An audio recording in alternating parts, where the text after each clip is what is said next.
हिंदी। मैं आरती द्विवेदी हिंदी के इस क्लास में आपका स्वागत करती हूँ। 3 क्लास हमारे हो चुके हैं, चौथा क्लास है। अभी तो शुरुआत है इसलिए क्लास की संख्या याद है, उसके बाद तो नहीं याद रहेगी। हम हिंदी पर वर्णमाला पढ़ चुके थे, हम वर्ण पढ़ चुके थे, उसके बाद वर्णों के विभाजन, स्वर और व्यंजन पढ़ चुके थे, उसके बाद हम शब्द भी पढ़ चुके थे। आज हम बात करेंगे वाक्य पर।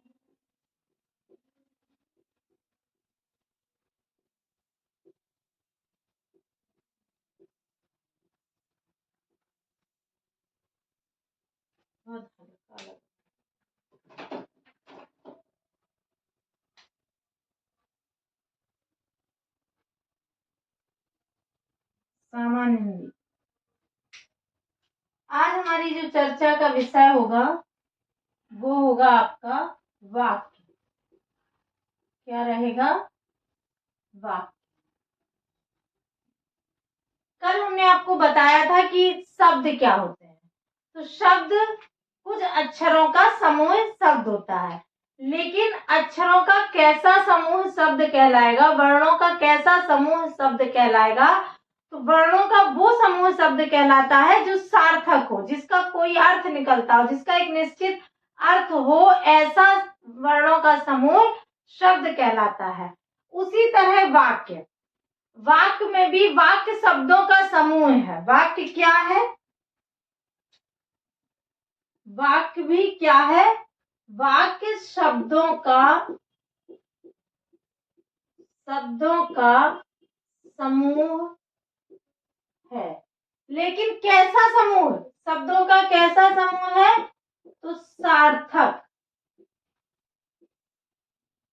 जिसका एक निश्चित अर्थ हो, निश्चित अर्थ हो। जैसे राम घर जाता है, ये बड़ा बहुत फेमस उदाहरण हो गया, यही चले आ रहे हैं। राम घर जाता है, कुछ भी कह दो, मीरा गाना गाती है, कुछ भी, मीरा गाना गाती है, ये सब क्या है? इनका एक निश्चित अर्थ है और ये क्या है? वाक्य है।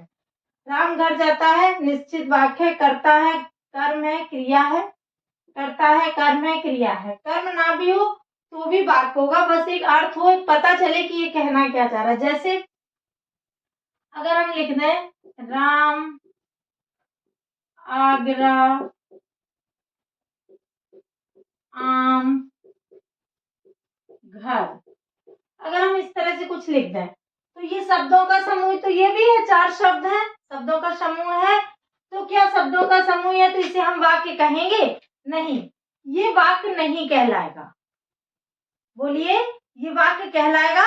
ये वाक्य नहीं कहलाएगा। ये शब्दों का समूह तो है पर इसका कोई अर्थ नहीं है, और जब तक किसी भी ऐसे शब्दों के समूह का जब तक कोई अर्थ नहीं होगा तब तक वो वाक्य नहीं कहलाएगा। यानी कि वाक्य कहलाने के लिए उन शब्दों के समूह का कोई ना कोई निश्चित अर्थ होना चाहिए। तो आप परिभाषा लिख सकते हैं, यहां से लिख लीजिए, शब्दों के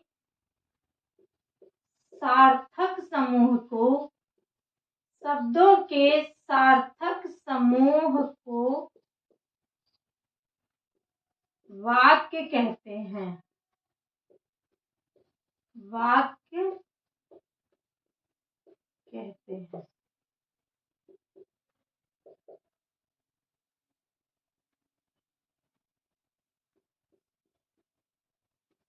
दूसरी एक परिभाषा लिख लीजिए, ऐसा, मान लो परिभाषा दे के आपसे पूछ ले से क्या कहने, ऐसा शब्द समूह जिसमें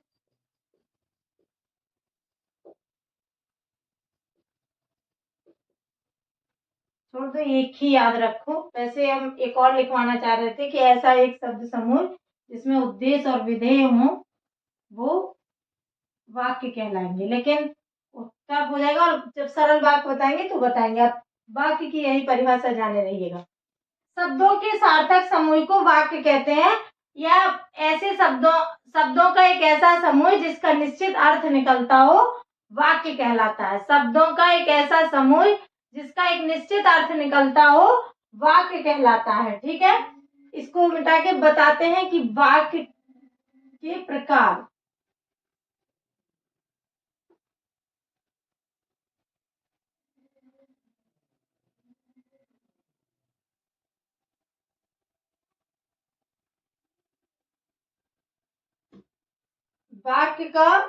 वाक्य के प्रकार।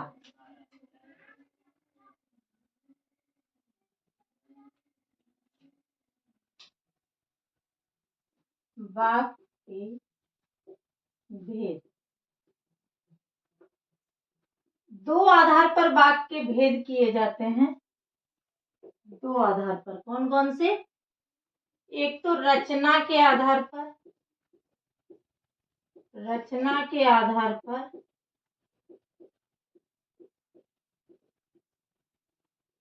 दूसरा अर्थ के आधार पर।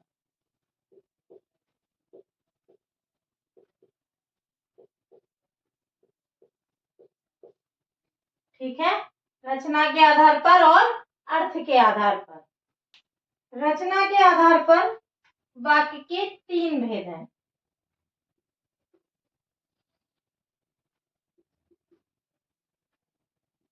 तीन भेद हैं रचना के आधार पर, और अर्थ के आधार पर 8 भेद हैं। ये 8 बाद में लिखाऊंगी, पहले रचना के आधार पर 3 भेद देख लीजिए। कौन कौन है? सरल वाक्य, मिश्र वाक्य,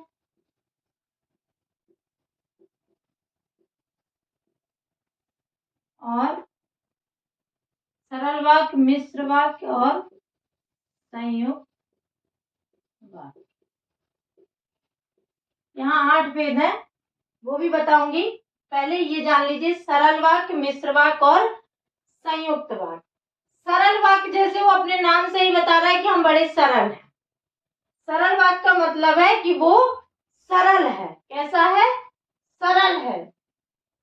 तो सरल वाक्य कौन हुआ? जो सरल है। सरल है यानी कि एक सिंपल साधारण सा जो वाक्य है वो क्या कहलाएगा? सरल वाक्य कहलाएगा।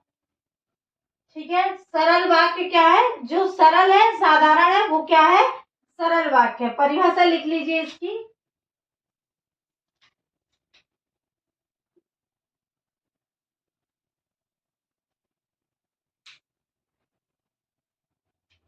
सरल वाक्य की परिभाषा लिख लीजिए, जिस वाक्य में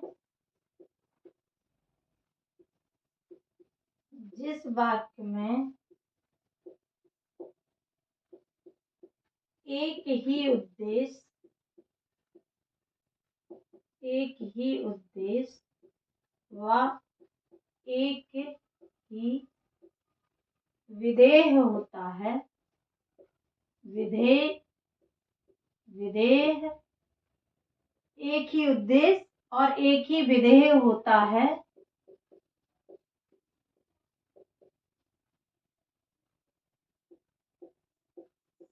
सरल वाक्य कहलाता है।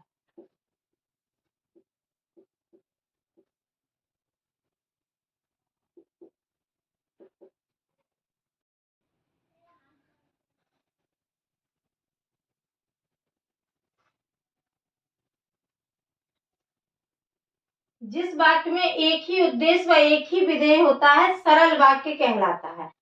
अब आपके दिमाग में प्रश्न आ रहा होगा, मैम उद्देश्य क्या है और विधेय क्या है? ठीक है, उद्देश्य क्या है और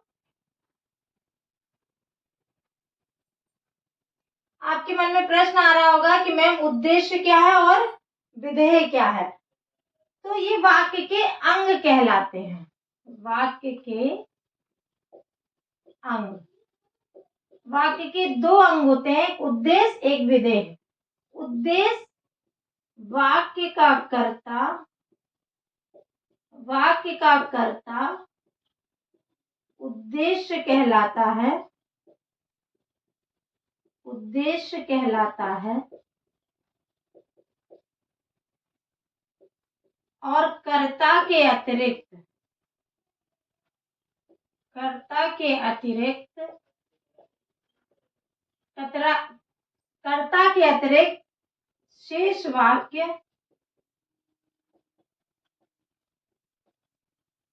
विधेय, विधेय कहलाता है। ठीक है,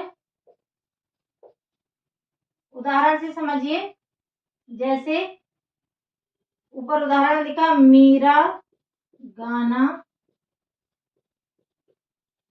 गाती है। तो मीरा हो गया उद्देश्य और ये गाना गाती है, ये हो गया विधेय। अब इस वाक्य में जो भी होगा वो या तो उद्देश्य का विस्तार होगा या फिर विधेय का विस्तार होगा। अगर मीरा के आगे लिख दो राजकुमारी मीरा, राजकुमारी मीरा मीठा गाना गाती है। ठीक है, तो क्या होगा, ये उद्देश्य का विस्तार हो गया और ये विधेय का विस्तार हो गया, मीठा गाना। ठीक है, समझ में आया। जिस वाक्य में एक ही उद्देश्य व एक ही विधेय होता है सरल वाक्य कहलाता है। उद्देश्य क्या होता है, वाक्य का कर्ता जो होता है वो उद्देश्य कहलाता है, और विधेय क्या होता है, कर्ता के अतिरिक्त जो शेष वाक्य बचता है वो क्या कहलाता है, विधेय कहलाता है। जैसे मीरा गाना गाती में मीरा क्या है, उद्देश्य है, और गाना गाती है जो शेष वाक्य बचता है वो विधेय होता है। और सरल वाक्य में ऐसे ही सिंपल वाक्य आते हैं, मीरा गाना गाती है, राम घर जाता है। एक वाक्य रहेगा सरल सा जिसमें कोई भी योजक चिन्ह नहीं होते। सरल वाक्य की एक और विशेषता है कि सरल वाक्य में, सरल वाक्य में नोट करते जाना, समझ लेना फिर नोट कर लेना। सरल वाक्य में कोई योजक नहीं होता। जो योजक कब होगा, जब दो वाक्य को जोड़ेगा, और दो वाक्य तो होते ही नहीं है। हम एक साधारण सा उदाहरण के साथ आपको बताते हैं। जैसे इधर का मिटा के अभी इसी में बता देते हैं थोड़ा सा।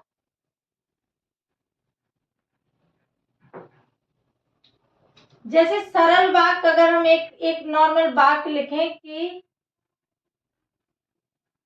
मालगाड़ी आने पर, मालगाड़ी आने पर सवारी गाड़ी जाएगी। ठीक है, ये कैसा है, ये सरल वाक्य है। अगर इसी वाक्य को इसी बात को अगर हम मिश्र वाक्य में लिखेंगे तो हम लिखेंगे जब मालगाड़ी आएगी, जब मालगाड़ी आएगी तब सवारी गाड़ी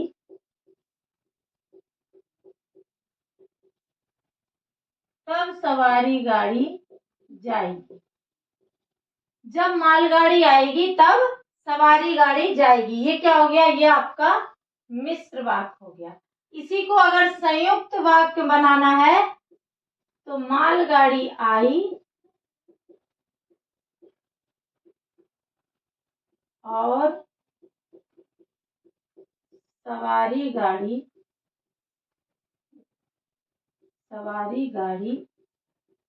गई या चल दी, कुछ भी। मिश्र वाक्य, संयुक्त वाक्य और सरल वाक्य का अंतर।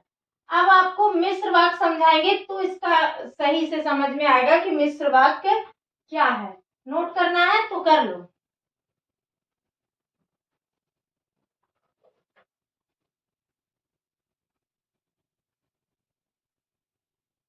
हो गया बेटा।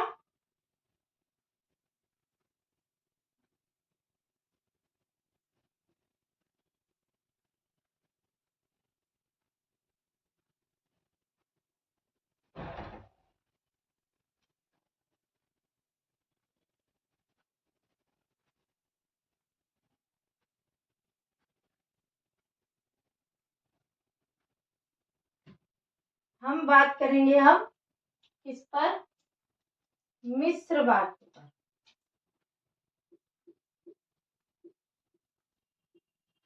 मिश्र वाक्य परिभाषा पे इसलिए जोर दे रहे हैं कि जब आप मेंस लिखें तो परिभाषा लिख पाए। सिर्फ प्री देना होता तो कोई बात नहीं थी। मिश्र वाक्य क्या कहलाते हैं? मिश्र वाक्य जब दो वाक्य किसी योजक चिन्ह के द्वारा जुड़ते हैं तो मिश्र वाक्य होते हैं, लेकिन दो वाक्य संयुक्त में भी जुड़ते हैं योजक चिन्ह के द्वारा, तो फिर दोनों में अंतर क्या है? मिश्र वाक्य में दो वाक्य संयोजक योजक चिन्ह के द्वारा जुड़ते हैं, लेकिन संयुक्त वाक्य में भी ऐसा ही होता है, तो फिर मिश्र और संयुक्त वाक्य में फर्क क्या है? तो आइए जानते हैं कि क्या होता है। मिश्र वाक्य में दो वाक्य आपस में जुड़कर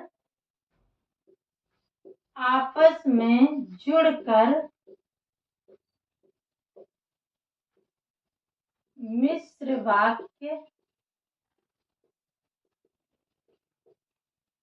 बनाते हैं, जिसमें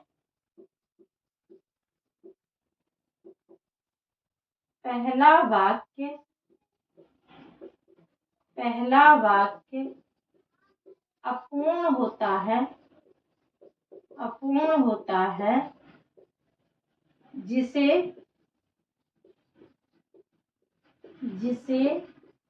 दूसरा वाक्य पूर्ण करता है।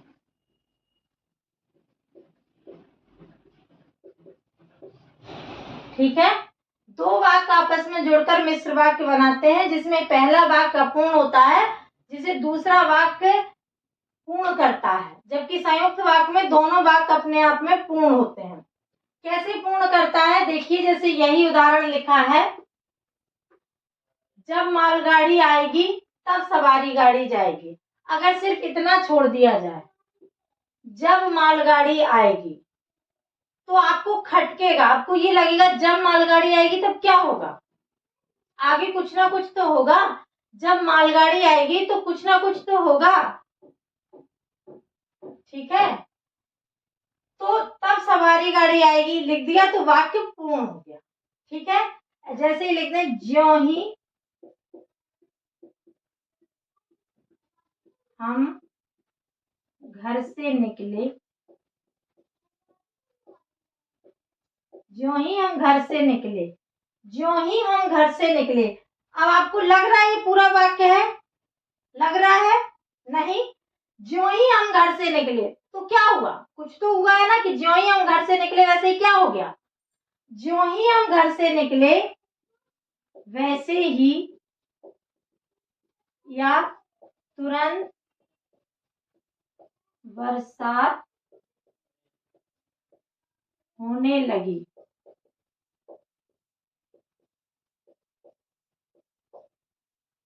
जो ही हम घर से निकले वैसे ही बरसात होने लगी, या तुरंत बरसात होने लगी। तो ये क्या होगा?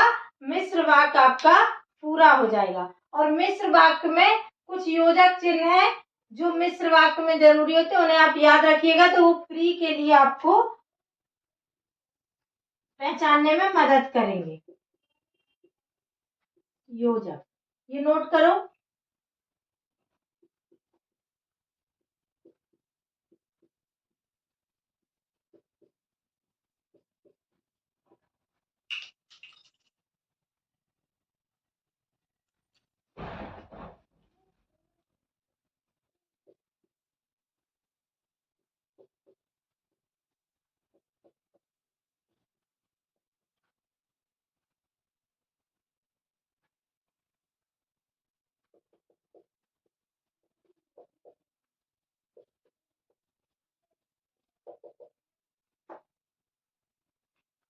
ये आपके कुछ योजक चिन्ह है जो लगे होंगे वाक्य में, तो आप पहचान जाइएगा कि ये मिश्र वाक्य है। ठीक है, आगे हम बात करेंगे अब संयुक्त वाक्य की।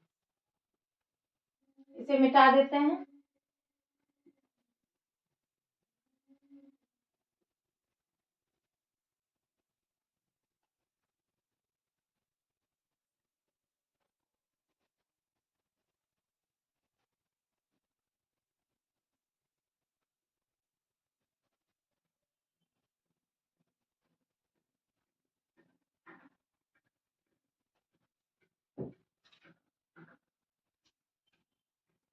कौन सा?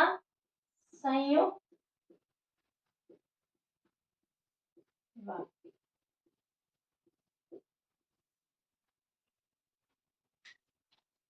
इसकी परिभाषा है कि जब दो पूर्ण वाक्य मिलकर, जब दो पूर्ण वाक्य मिलकर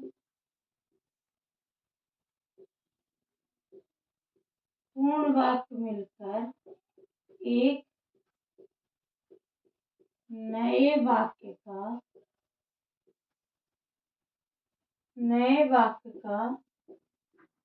निर्माण करते हैं,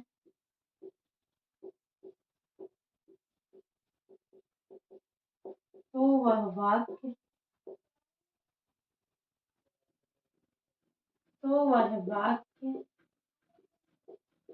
संयुक्त वाक्य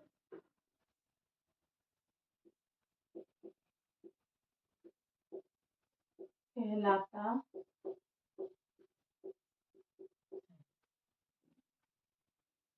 जैसे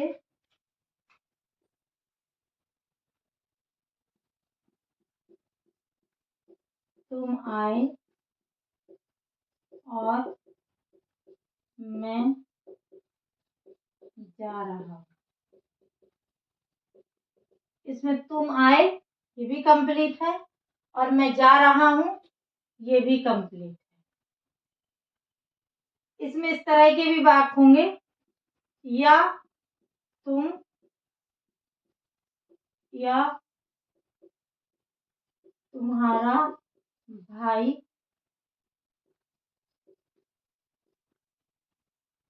पढ़ सकता है।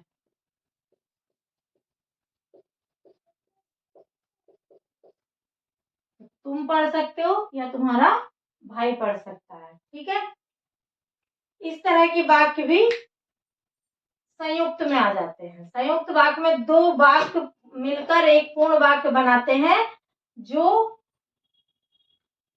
अपने आप में भी पूर्ण होते हैं। दो वाक्य मिलकर एक वाक्य का निर्माण जरूर करेंगे, लेकिन वो दोनों वाक्य अपने आप में पूर्ण होते हैं।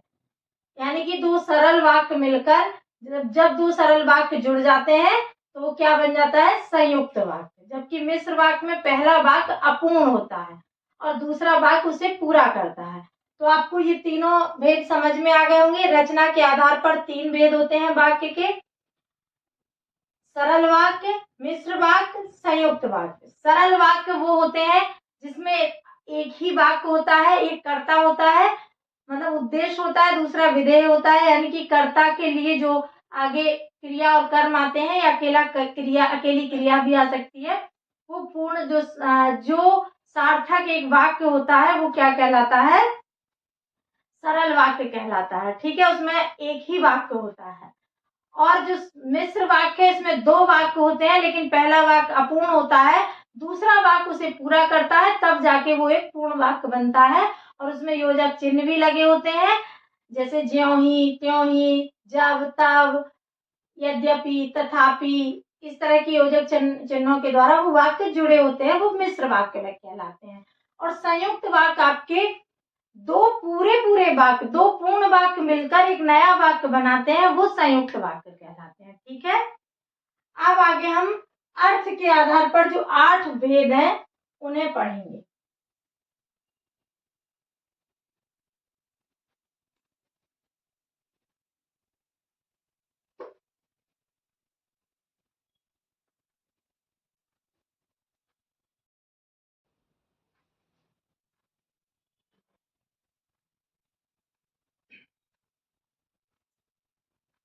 ये 8 भेद हैं वाक्य के, जो अर्थ के आधार पर है। क्या है?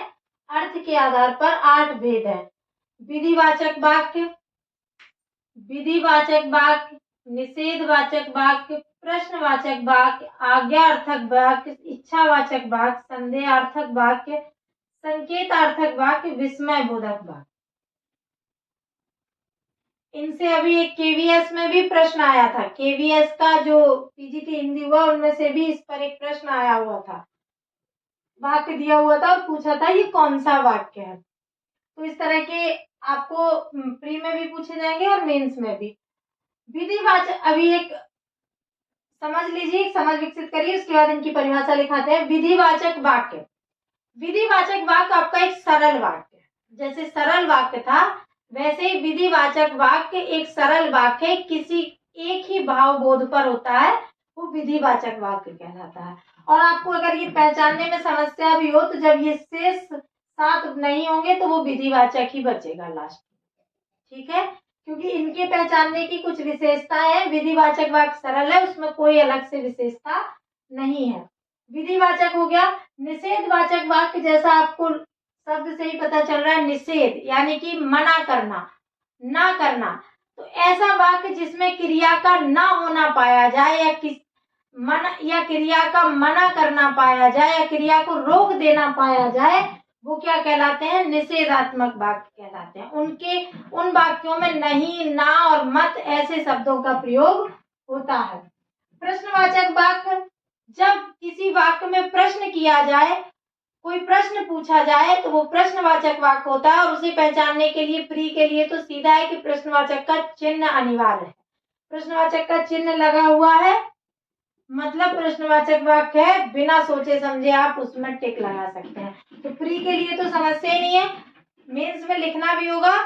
तो जिस वाक्य में प्रश्न पूछा जाए वो क्या कहलाता है? प्रश्नवाचक वाक्य कहलाता है। आज्ञार्थक वाक्य। आज्ञार्थक वाक्य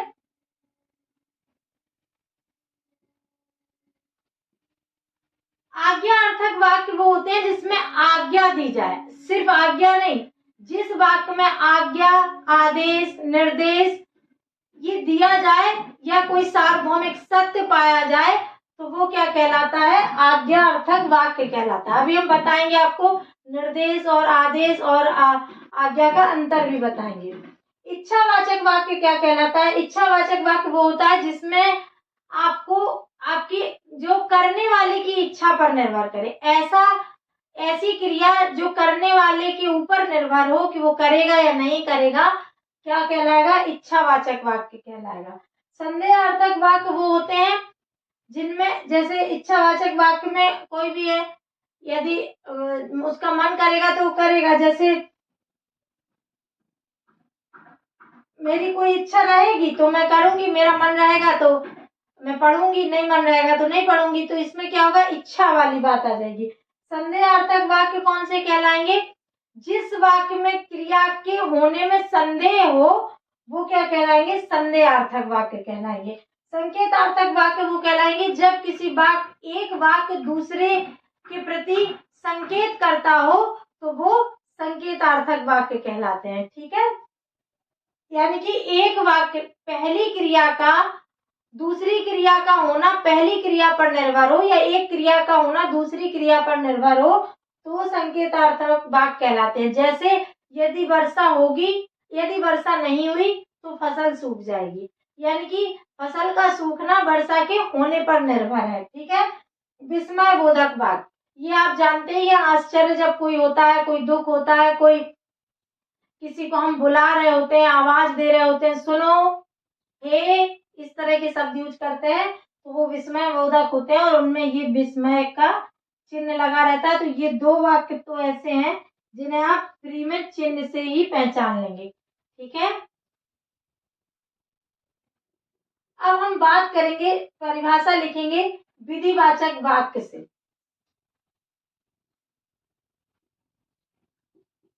ऐसा वाक्य जिसमें एक निश्चित भावबोध पाया जाए, भावबोध पाया जाए, विधिवाचक वाक्य कहलाते हैं। विधिवाचक वाक्य कहलाते हैं। जैसे सिंपल सा जो उदाहरण हम देते आ रहे हैं, मीरा गाना गाती है,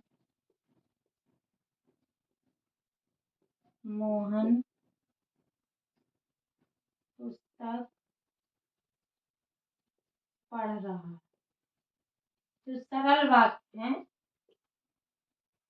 वही विधिवाचक वाक्य होते हैं। जो सरल वाक्य हैं वही विधिवाचक वाक्य होते हैं। नोट कर लीजिए। इसके बाद हम निषेधवाचक वाक्य लिखते हैं।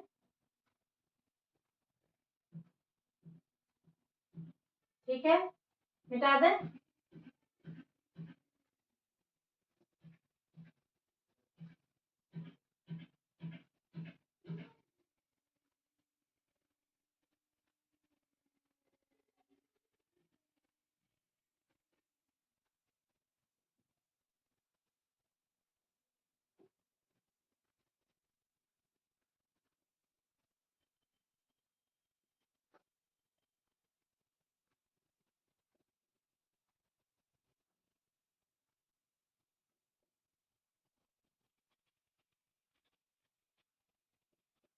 विधिवाचक वाक्य हमने समझ लिया।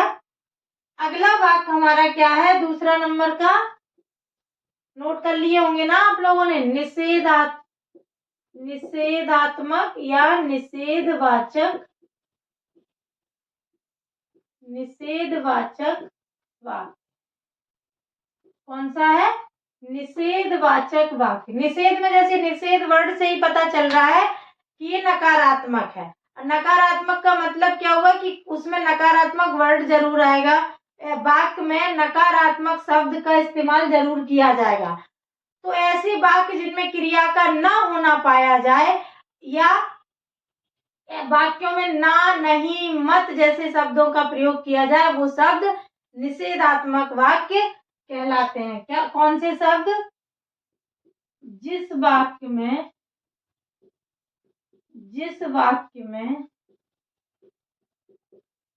क्रिया का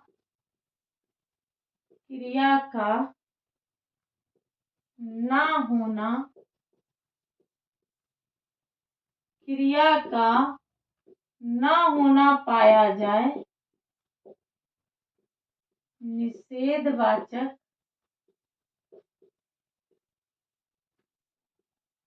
वाक्य कहलाते हैं।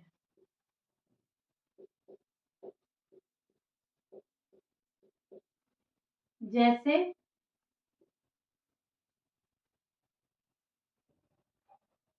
उससे किताब नहीं पढ़ी गई, तुम नहीं जाओगे। ठीक है, ऐसे कोई भी शब्द है जिनमें नहीं, ना, वह ना पहुंच सका, तुम मत जाओ, ऐसे जिनमें मत, नहीं, ना जैसे शब्द हो, वो क्या कहलाते हैं? निषेधात्मक वाक्य कहलाते हैं। परिभाषा लिखोगे, जिस वाक्य में क्रिया का ना होना पाया जाए वो क्या कहलाएगी? ऐसे वाक्य क्या कहलाएंगे? निषेधात्मक या निषेधवाचक वाक्य कहलाएंगे। ठीक है, अगला वाक्य है अपना तीसरा नंबर का। तीसरा नंबर पे वाक्य था प्रश्नवाचक। अगर क्रम इधर उधर भी होता है तो कोई दिक्कत नहीं है, क्योंकि क्रम से लिखना जरूरी नहीं है। प्रश्नवाचक वाक्य क्रम से केवल लिखने से क्या होता है? आपको याद बने रहते हैं, याद करने में सहूलियत होती है, बाकी कुछ नहीं। प्रश्नवाचक वाक्य, जब किसी वाक्य में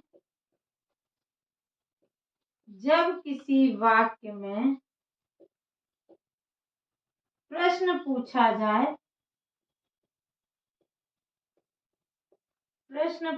जाए तो तथा वाक्य के अंत में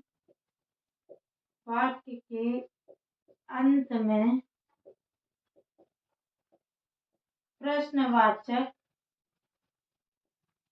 चिन्ह हो, प्रश्नवाचक वाक्य कहलाता है। प्रश्नवाचक वाक्य कहलाता है। उदाहरण,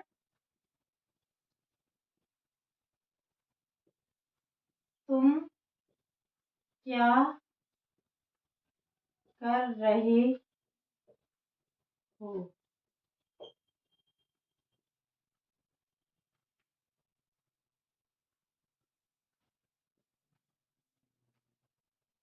तुम वहां क्यों गए? कुछ भी, उसने ये कैसे किया, कैसे, कब, क्यों, कहाँ, ऐसे शब्द प्रयोग हो तो क्या कहलाएगा?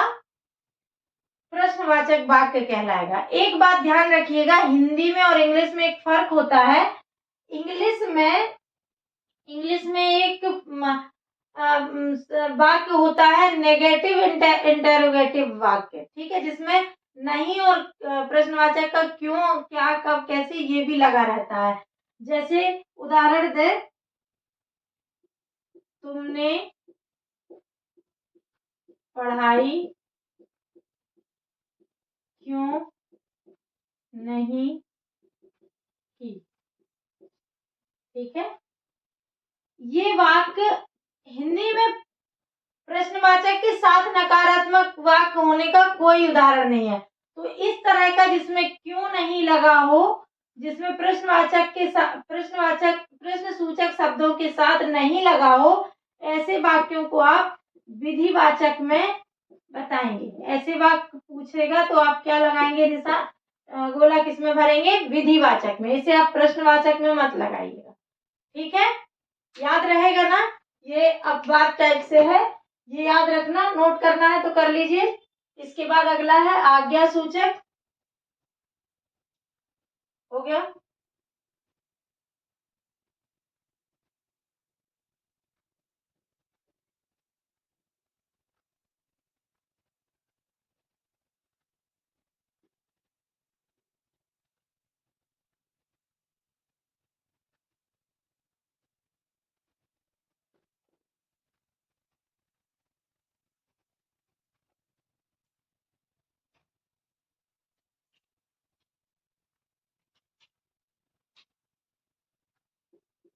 चौथा है आज्ञावाचक वाक्य।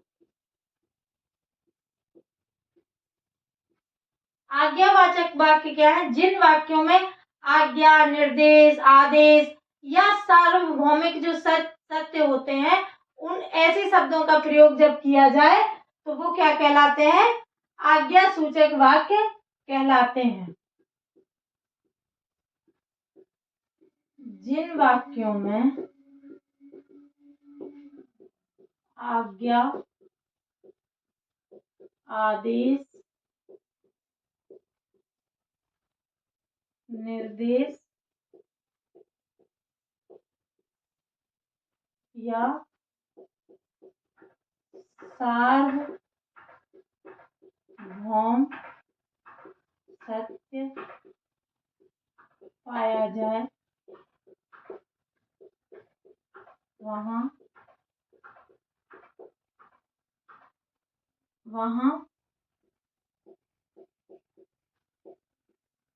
आज्ञावाचक वाक्य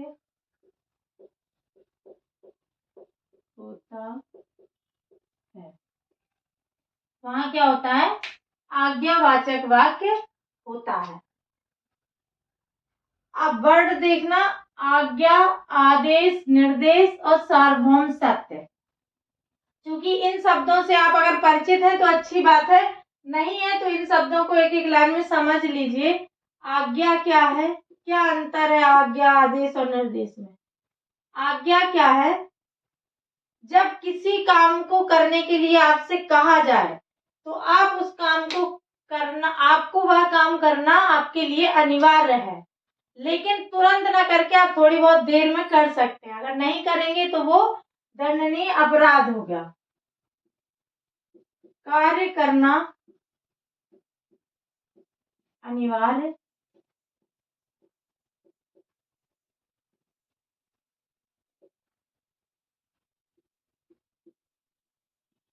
कुछ देर में कर सकते हैं,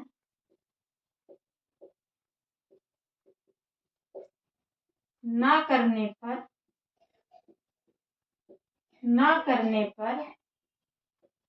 दंड का प्रावधान। ये हुई आज्ञा। आज्ञा जब मिले तो वो काम जो आपको दिया गया उसे करना है, भले थोड़ा रुक के कर लीजिए, नहीं करोगे तो उसमें दंड का प्रावधान है। आदेश क्या है? आदेश क्या है? आदेश होता है कार्य को तुरंत करना, कार्य को तुरंत करना, ना करने पर दंड का प्रावधान।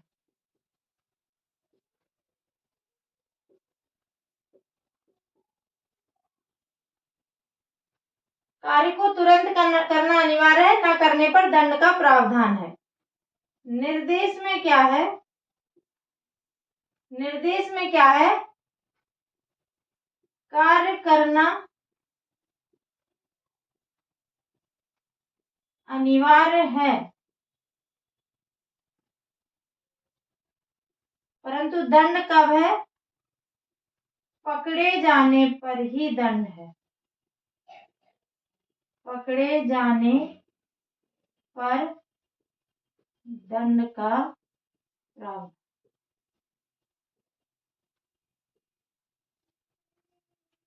क्या फर्क है? कार्य करना अनिवार्य है, कुछ देर में कर सकते हैं, ना करने पर दंड का प्रावधान है।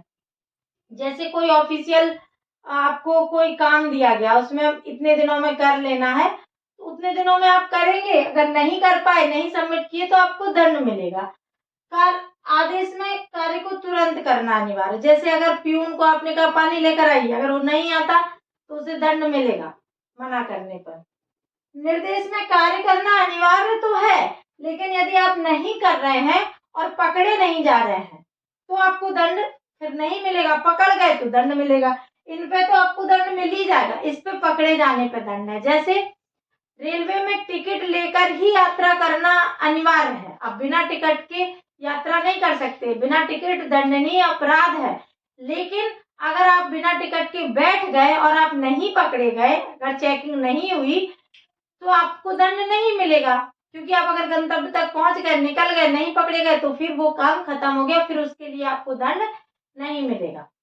लेकिन वैसे वो है दंडनीय, अगर पकड़े गए तो दंड देना पड़ेगा। और सार्वभौमिक सत्य आप जानते हैं, सार्वभौमिक सत्य वो होते हैं जिन्हें जो निश्चित होते हैं, जैसे सदा सत्य बोलना चाहिए, कभी झूठ नहीं कहना चाहिए, ठीक है, जो इस तरह की साफ सफाई रखनी चाहिए, इस तरह के जो सार्वभौमिक सत्य हैं वो भी आज्ञावाचक वाक्य में ही पूछे जाते हैं। ठीक है, आपको समझ में आ गए होंगे? आज्ञावाचक वाक्य समझ में आ गया? नोट करना है तो कर लो, इसके बाद हम अगला इच्छावाचक वाक्य पे बात करेंगे।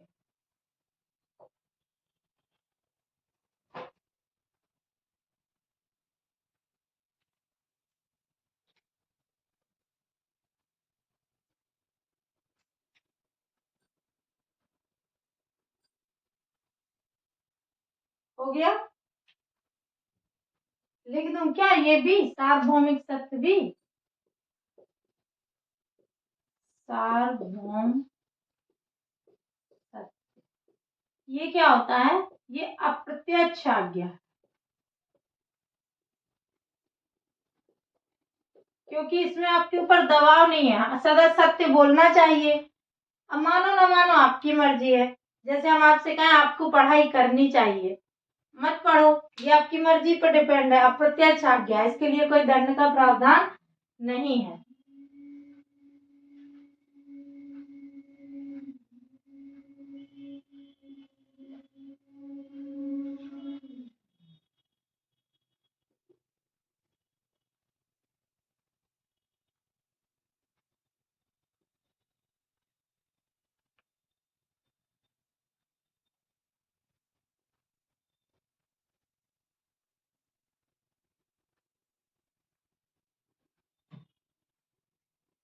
अगला है आपका 5वां, इच्छा वाचक वाक्य। इच्छावाचक वाक्य, जिस वाक्य में किसी की इच्छा प्रकट हो वो क्या कहलाता है? इच्छावाचक वाक्य।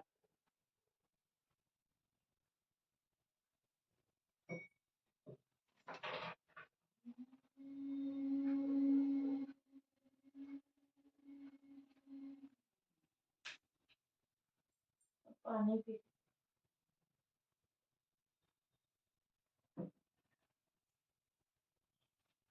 इच्छावाचक वाक्य में जिस वाक्य में कार्य का करना करने वाले की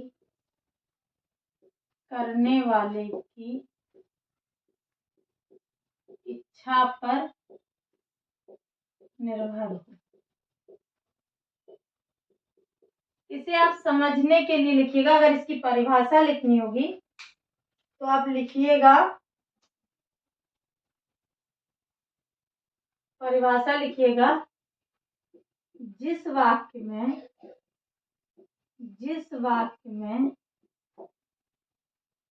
इच्छा,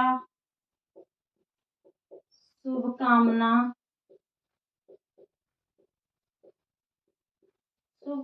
को ही आशीर्वाद भी कह सकते हैं।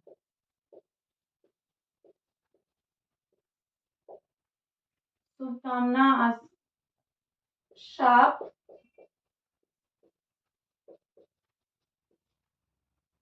शुभकामना, आशीर्वाद, शाप, सुझाव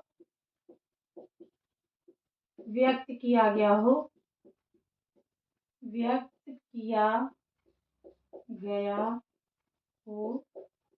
क्या कहलाता है? इच्छावाचक वाक्य कहलाता है। इच्छावाचक वाक्य कहलाता है।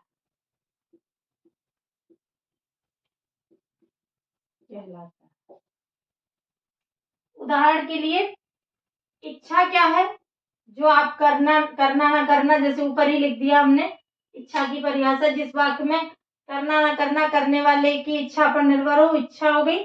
शुभकामना, जो हम किसी के लिए अच्छी बात सोचते हैं या किसी के लिए कुछ अच्छा होने या करने की इच्छा रखते हैं, या जिसे आशीर्वाद कहते हैं, वो शुभकामना है। शाप, जो हम किसी के लिए बुरा सोचते हैं, बुरा कहते हैं, वो शाप हो गया। और सुझाव, हम अगर किसी को कोई सलाह देते हैं तो वो सुझाव कहलाता है। जैसे इच्छा और उसका अंतर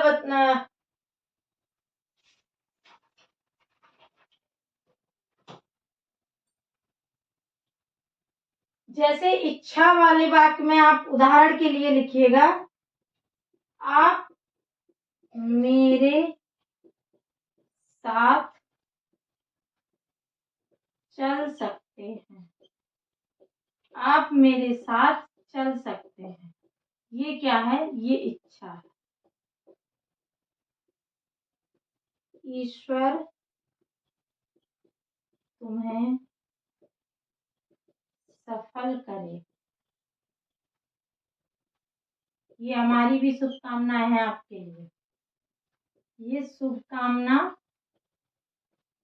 या आशीर्वाद।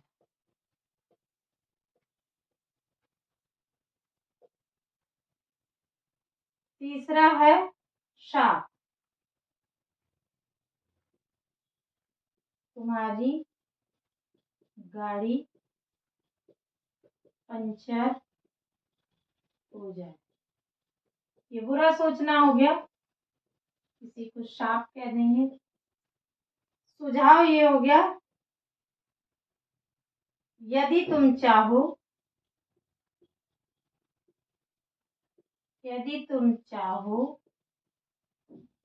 तो मेरी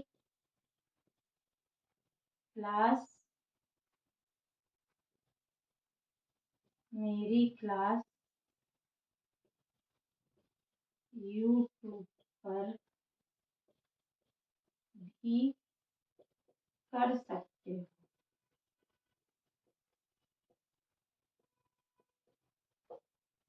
ये सुझाव है, ठीक है। ये क्या है? सुझाव। ये सुझाव है। तो इच्छावाचक वाक्य आपको समझ में आया। जिस वाक्य में कार्य का करने वाले की इच्छा पर निर्भर हो वो इच्छा कहलाती है। जिस वाक्य में इच्छा, शुभकामना, आशीर्वाद, शाप आदि या सुझाव व्यक्त किया गया हो तो इच्छावाचक वाक्य कहलाता है। जैसे आप मेरे साथ चल सकते हैं, ये इच्छा है, ईश्वर तुम्हें सफल करे। ये आशीर्वाद या शुभकामना है, तुम्हारी गाड़ी पंचर हो जाए। ये शाप है या बद्दुआ है। यदि तुम चाहो तो मेरी क्लास यूट्यूब पर भी कर सकते हो। ये सुझाव है, ठीक है। इच्छावाचक हो गया। लिखना है या स्क्रीनशॉट ले लीजिए या लिख लीजिए।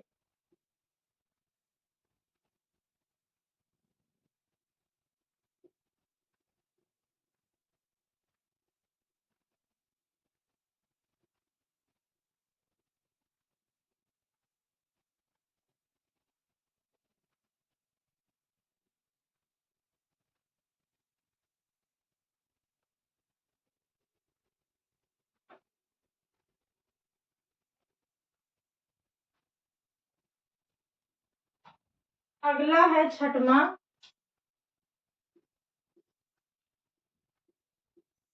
संदेहार्थक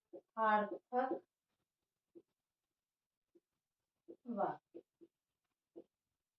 जैसा कि नाम से ही पता चल रहा है, जिस वाक्य में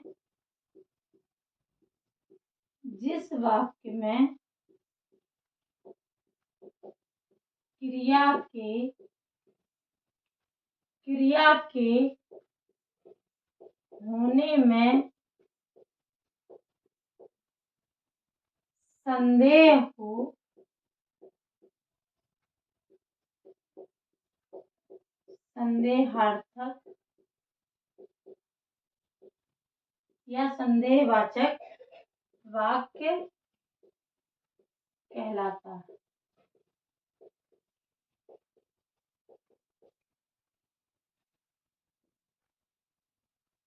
कार्य होने में संदेह हो किस तरह? वह पढ़ रही होगी। पढ़ रही होगी, ये सिर्फ अंदाजा लगाया जा रहा है। संदेह है, हो सकता है पढ़ रही हो सकता है ना पढ़ रही हो, ठीक है। मोहन बाजार गया होगा। कुछ निश्चित नहीं है, गया होगा। गया है या नहीं गया है कुछ भी निश्चित नहीं है, तो यहाँ क्या हो जाएगा? संदेहार्थक वाक्य। अगला सातवां है आपका संकेतार्थक या संकेतवाचक वाक्य। हमने आपको परिभाषा पहले भी बताई थी। अभी संकेतार्थक का मतलब है जिसमें पहली क्रिया का होना दूसरी क्रिया पर निर्भर हो, यानी कि एक क्रिया का होना दूसरी क्रिया पर निर्भर हो, वहां संकेतार्थक वाक्य होते हैं।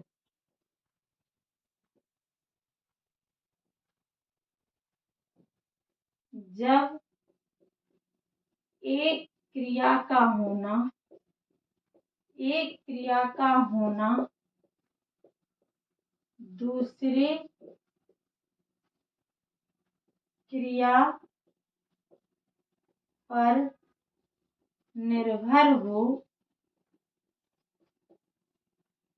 निर्भर हो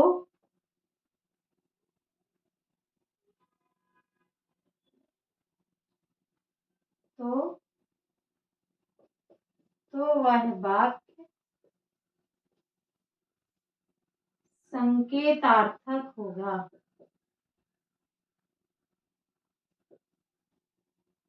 अर्थक होगा। जैसे यदि तुम आओगे तो मैं जाऊंगा, तो मैं जाऊंगी।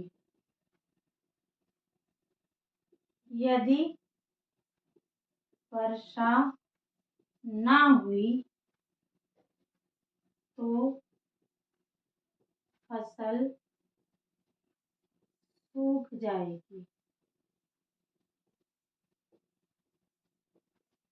एक क्रिया का होना दूसरे पे निर्भर। मैं कब जाऊंगी, तुम आओगे तो, मतलब मेरा जाना तुम्हारे आने पर निर्भर है। यदि वर्षा ना हुई तो फसल सूख जाएगी। फसल का सूखना किस पे निर्भर है, वर्षा के ना होने पे। यदि वर्षा हो गई तो फसल नहीं सूखेगी, यदि नहीं हुई तो सूख जाएगी। तो ये क्या है, ये संकेतार्थक हो गया। अब एक और लास्ट आपका बचा है विस्मय बोधक। आप इसे नोट कर लीजिए, हम आपको विस्मय बोधक भी बता देते हैं।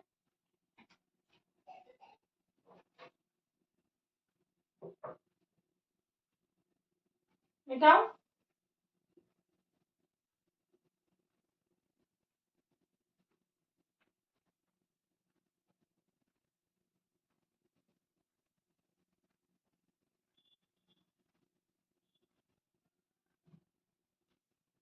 अगला है आपका 8वां वाक्य,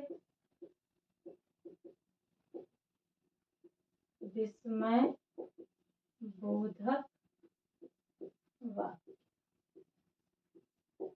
इंग्लिश में जिसे एक्सक्लेमेटरी कहते हैं। इसका जो चिन्ह होता है ऐसे लगता है। जिस वाक्य में आश्चर्य, विस्मय,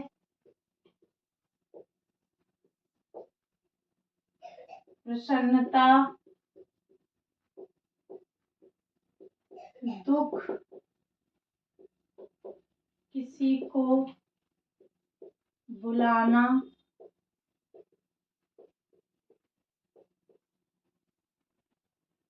आदि व्यक्त हों, विस्मय बोधक कहलाएगा। और विस्मय बोधक का चिन्ह भी होगा। विस्मय बोधक वाक्य कहलाता है।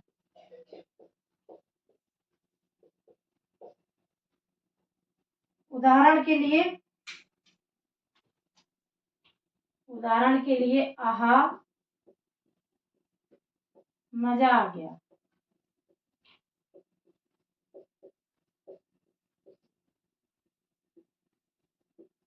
हे राम,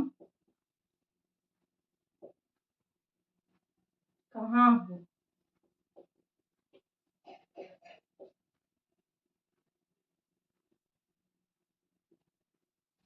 सुनो, तुम कहाँ जा रहे हो।